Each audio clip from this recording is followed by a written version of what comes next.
Assalamualaikum warahmatullahi wabarakatuh. Selamat datang di Bicara Pajak. Bersama saya Fahri Sustian. Dalam video kita kali ini, saya akan menjelaskan sedikit tentang bagaimana cara menghitung pegawai tetap, tapi dia tidak bekerja dari awal tahun, atau misalkan kalau ternyata dia resign di pertengahan tahun gitu ya. Jadi artinya dia tidak bekerja full selama 12 bulan. Nah, di sini saya akan ilustrasikan menggunakan aplikasi saya.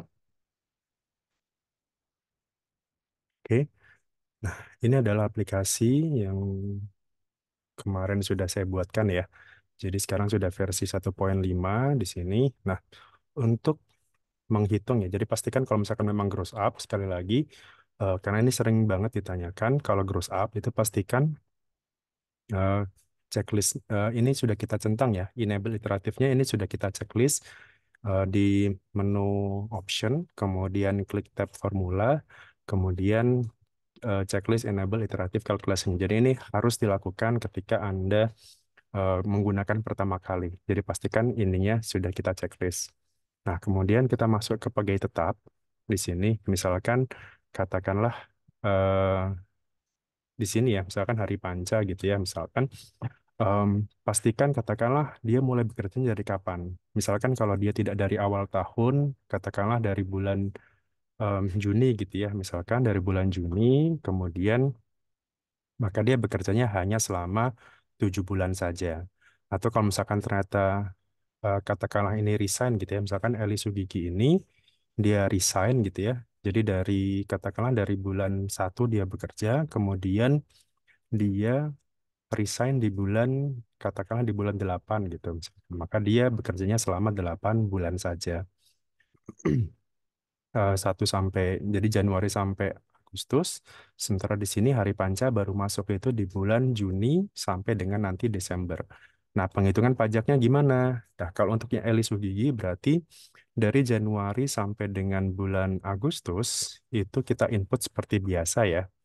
Kita input seperti biasa karena dia bekerjanya tadi dari bulan 1 sampai bulan 8. Nah, ketika nanti di bulan September, maka semua gajinya ini kita hapus aja ya. Misalkan di sini kita hapus, kemudian tidak ada penghasilan lain, maka artinya di sini pajaknya nol. Kemudian Oktober juga sama, Oktober kita hapus juga, November kita hapus juga. Oh sorry, kebalik ya.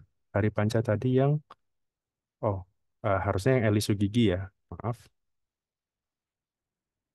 Berarti yang Eli Sugiginya tadi kita nolkan di sini, otomatis jadi nol semua. Sementara Hari Panca tadi, em, dia baru bekerja ya dari bulan Juni. Maka di sini kita tetap masukkan angkanya, katakanlah 8 juta ya. Oke, kemudian Oktober juga sama, yang Eli Sugigi ini tidak ada. Kemudian November Eli Sugiginya dihapus, yang ini kita tambahkan. Oke, nah di Desember, kemudian hari panca tadi kan dia baru bekerja dari bulan Juni ya, artinya Januarinya ini yang kita kosongkan. Ini kita kosongkan, kemudian ini juga kita kosongkan, ini kita kosongkan, ini kita kosongkan. Oke, semuanya kita kosongkan, kemudian ini juga kita kosongkan. Oke, sudah kosong semua. Nah, untuk Desember berarti untuk yang Eli Sugigi, Eli Sugigi tadi kan dia bekerjanya dari Januari sampai Agustus ya. Artinya nanti di Desembernya itu dia dikalikan kalau di sini. Jadi penghasilan brutonya itu nanti adalah penjumlahan dari Januari sampai Agustus. Kan September, Oktober, November, Desember kan nggak ada ya. Artinya di sini adalah penghasilan bruto setahunnya. Kemudian oh ya di Desember, Desember ternyata berarti kita hapus juga ya. Oke, ini juga kita hapus. Jadi di Desember itu dia tidak ada penghasilan ya. Oke, Desember tidak ada penghasilan. Artinya total seluruh penghasilannya dari Januari sampai bulan Agustus itu adalah sebesar em, 51 juta sekian atau gaji pokoknya saja itu sekitar 48 juta. Nah, dari sini tinggal dihitung saja ada pengurangnya, di sini sudah otomatis semua. Maka untuk penghasilan kena pajaknya di sini nol. Artinya, karena penghasilan setahunnya nol, sorry, penghasilan kena pajaknya nol, maka penghasilan PPh 21-nya juga setahun ini nol. Nah, berhubung dia sudah dipotong dari Januari sampai Agustus, maka dia ada kelebihan potong sebesar sama ya, sebesar sama yang dengan yang dipotong. Karena eh, penghasilan selama setahunnya itu masih di bawah PTKP. Jadi apa yang sudah dipotong dari bulan Januari sampai bulan Agustus itu harus dikembalikan oleh perusahaan. Nah, nanti bukti potongnya berapa? Bukti potongnya berarti dia nanti nihil. Jadi di SPT, sorry, jadi nanti di pembuatan A1-nya ya, di A1-nya nanti pajaknya adalah nol. Seperti itu, karena masih di bawah PTKP ya. Jadi penghasilan netonya di sini 45 juta, sementara PTKP-nya adalah 54 juta. Hal ini sama juga dengan kasus yang hari panca tadi ya. Hari panca itu adalah dia baru masuk di pertengahan tahun. Di bulan di bulan dia baru masuk di bulan Juni.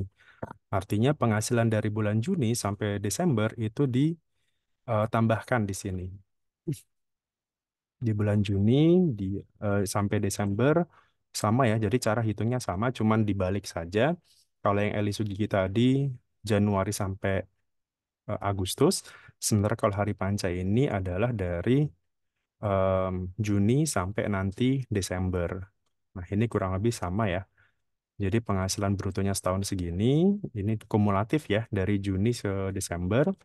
Kemudian biaya jabatannya segala macam mengikuti.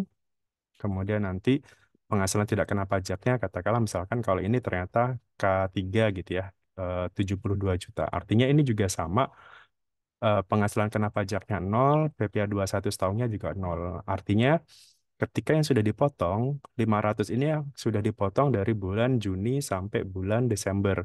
Itu berarti harus dikembalikan oleh perusahaan. Nah, perusahaan akan mengkompensasikan itu di SPT masa Desembernya ya, seperti itu. Masa Desember atau kalau misalkan ada yang resign di pertengahan tahun kayak tadi, em, itu bisa dikompensasikan di bulan berikutnya ya. Misalkan katakanlah di bulan September, Oktober, dan sebagainya atas kelebihan store ini.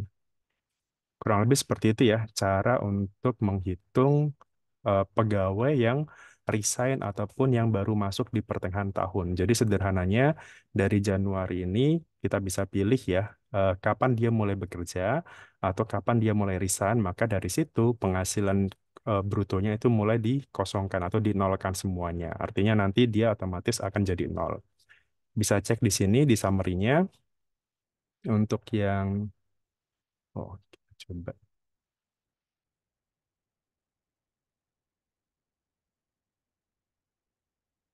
Oke.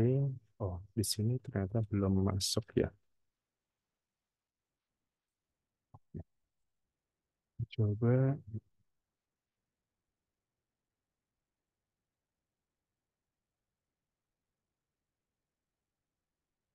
Oke.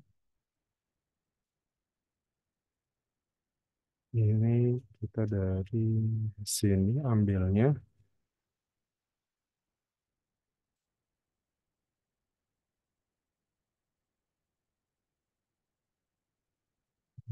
Kita ambil dari sini.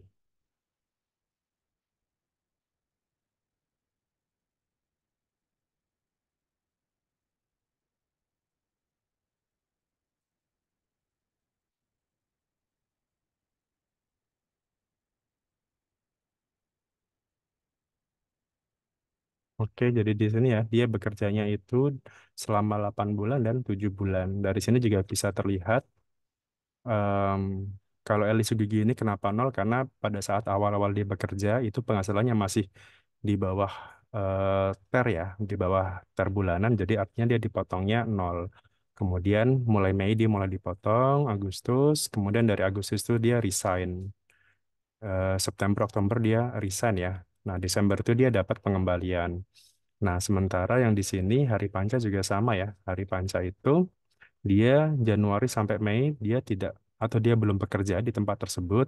Kemudian mulai bulan Juni dia mulai dipotong pajak. Nah, setelah dihitung ulang ternyata dia juga kelebihan potong karena masih di bawah PTKP. Oke, seperti itu ya. Jadi sebenarnya pajaknya ini adalah nol ya.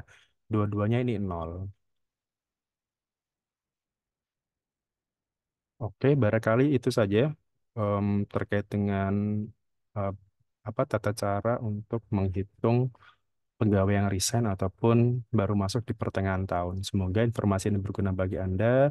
Kalau tadi yang terkait dengan aplikasi tadi, boleh di kolom deskripsi ya. Itu ada link untuk bisa berdonasi ke kami dan nanti akan kami berikan aplikasinya. Dari saya terima kasih. Sampai jumpa lagi di video berikutnya.